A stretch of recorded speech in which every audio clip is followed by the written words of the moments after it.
Okay, let's suppose we ask the spectator to say stop, and they pick this card over here. Now notice your card, before I even lost it, is right there in the middle. Okay, so now what I'm gonna do after I completely lost the card, you just give it a couple of cuts.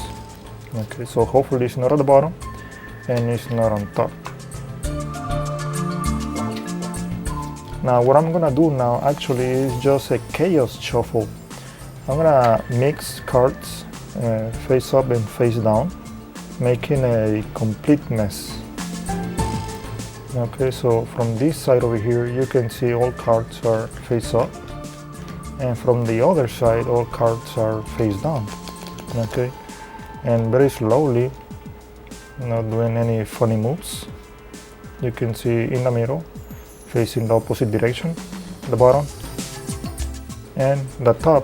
By snapping a finger, it vanished. It actually, the entire deck go one way, making the card disappear. But if I flip the deck over, now you can see there is only one card facing down, and actually that card happens to be the selection.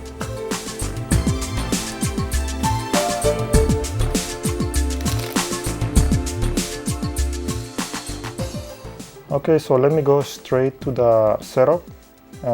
Let's suppose the spectator, they pick the ace of diamonds. Then the ace of diamonds, you should control it.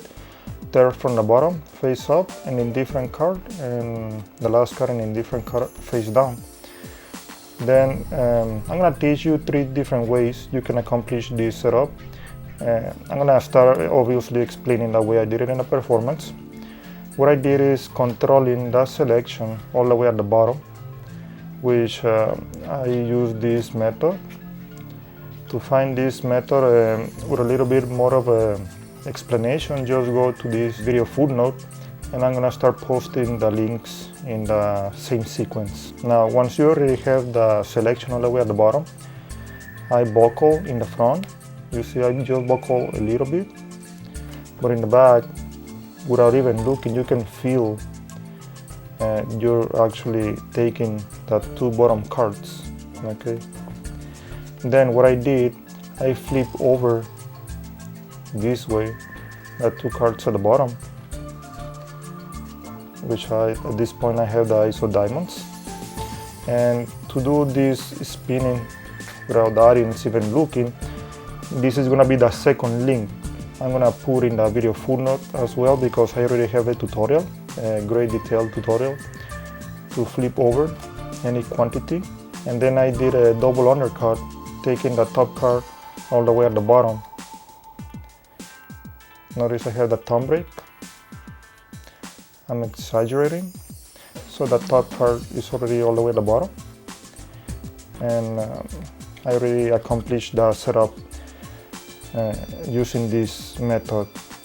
Now this is a nice subtle method, but I'm going to explain another way you can also accomplish this, which is a little bit more obvious. This second method is by controlling the selection third position from the top. I spread for any excuse you want to use. Then I flip over the top card, saying this is not your card. And then I take the top 3 cards and flip it over, and showing the bottom card is not your, this is not your card neither. So I already put these top 3 cards at the bottom, and as you can see, the ace of diamonds is once again third from the bottom.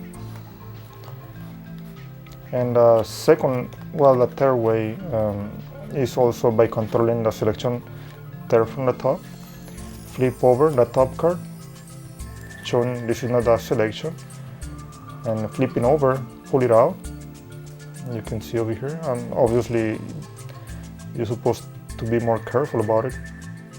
Take it out and put it back by showing the card at the bottom. And I just take, in this case, the top 4 cards by doing a double undercut from the top to the bottom. By doing so, the selection, the ace of diamonds, Now I see it on the top from the bottom. I'm gonna do it once again at regular speed so you can see how it looks. The selection third from the bottom, from the top. Then you can show the deck. You can do a pinky break on the top 3 cards. This is not a selection, and this is also not a selection.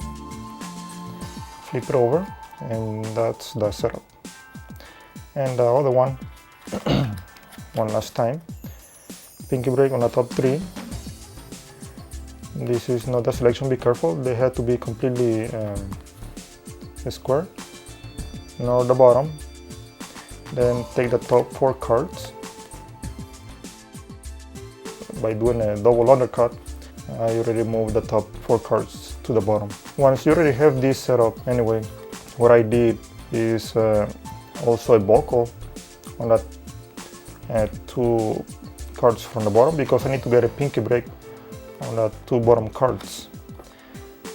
So I can cut, try to be careful with this cut, so I can take about the half, and these 2 bottom cards which I already have the thumb break, be careful not to be straight.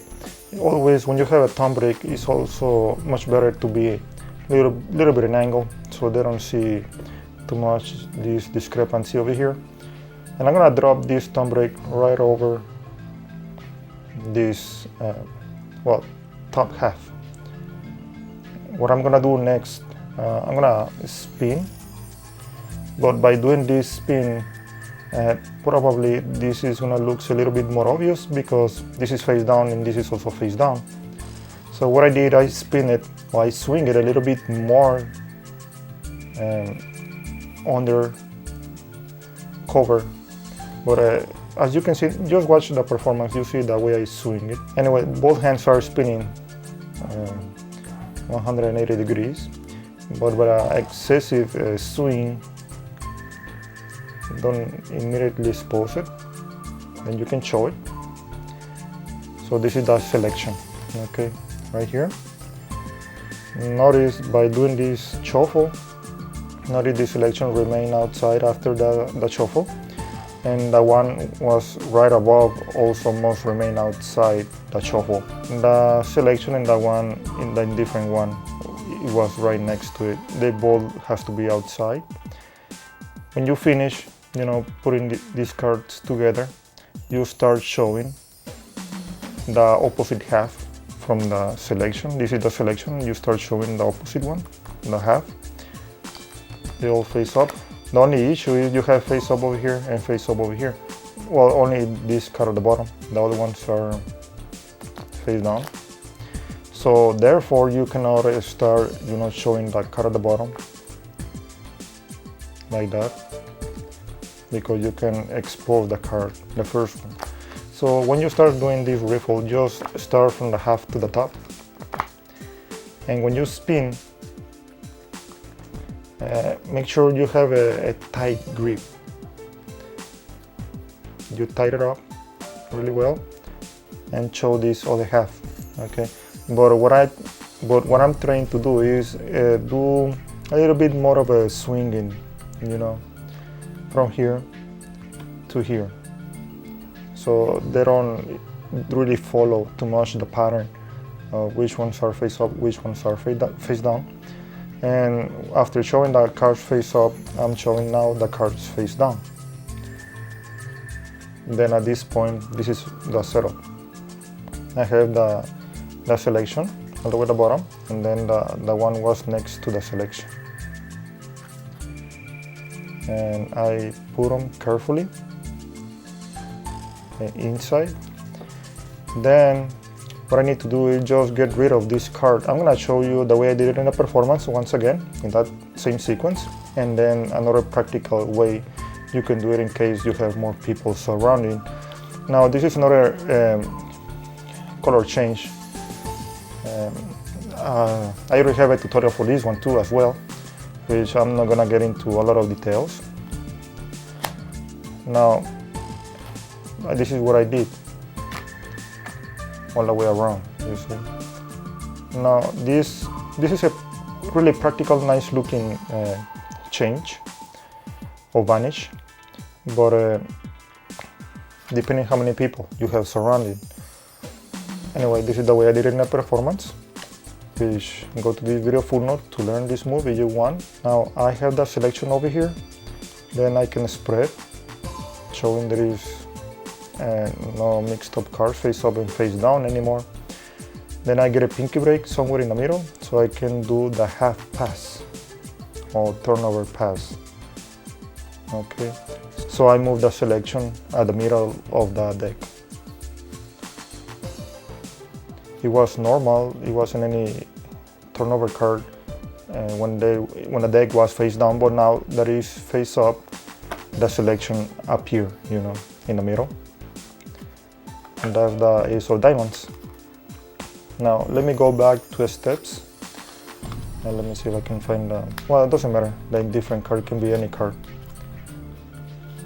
Okay, this is the selection and the indifferent card.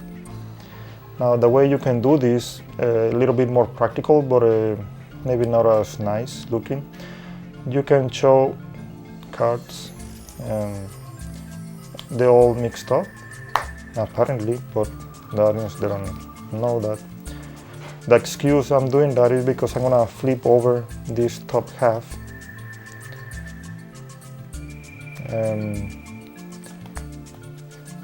So it looks a little bit more subtle. The reason I flip it over is because in this case the two of hearts.